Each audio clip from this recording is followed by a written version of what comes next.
Good morning. This is another response to Anna Cantervad, your video on antinatalism and depression. I think it's 51 now, maybe 52, possibly 53, something like that. But anyway, it's to do with Benatar's asymmetry, follow-up to my video, or at least you posted a response to my video, which was in turn a response to your video on Benatar's graph, where you're comparing positive and negatives. In some of the comments on my video, and kind of in yours too, one of the stumbling blocks that always comes up in this kind of stuff is Benatar's use of non-being, and I think it is problematic, but it's not as problematic as people think, I believe. So I'm just want to try and propose a variant on that, just to see if it becomes clearer. Because one of the things that you say in your second video there on Anti-Depressantism is you're describing depression not as simply the kind of anhedonic state where you can't gain pleasure, but of a loss of affect entirely, so you can't feel anything, which you describe as well, you kind of describe it extremely unpleasantly, although it's kind of irrelevant whether it's unpleasant or not. It's lack of affect, total lack of affect, and I'm kind of imagining that state, stripped of its negative associations that it has with depression, but let's just imagine ourselves as beings which have a lack of affect. So we do exist, we're not non-existent beings, but we just lack affect.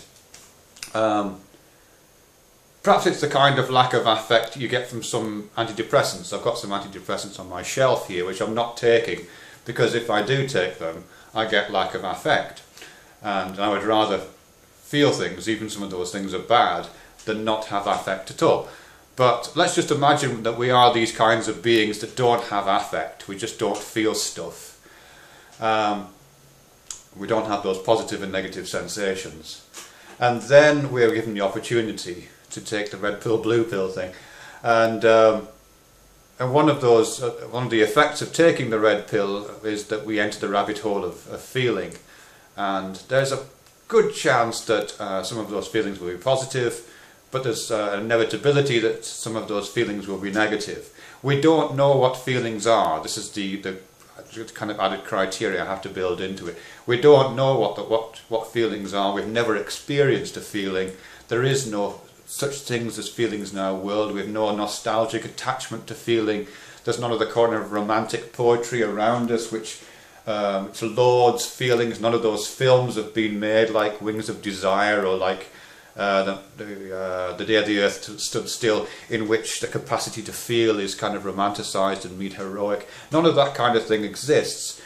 We're just told that this thing called feeling is available to us, and we're told that yes, whilst some of it may be this thing called positive, there'll be this other thing called negative feeling, and we're told that we will find that in some way unpleasant. We don't quite know what unpleasant means even, but just these are the things that we have to try to deal with. So how do we, what would we do at that point? How do we enter that kind of a calculation? In that kind of a situation, and we're also told, by the way, that we will value our the negatives over the positive, because that's absolutely in Benatar, isn't it? And that's well known from the psychology of affect, is that we value negative feelings greater than we value positive feelings, by which I don't mean we like them. I mean that we regard them as more morally and personally important.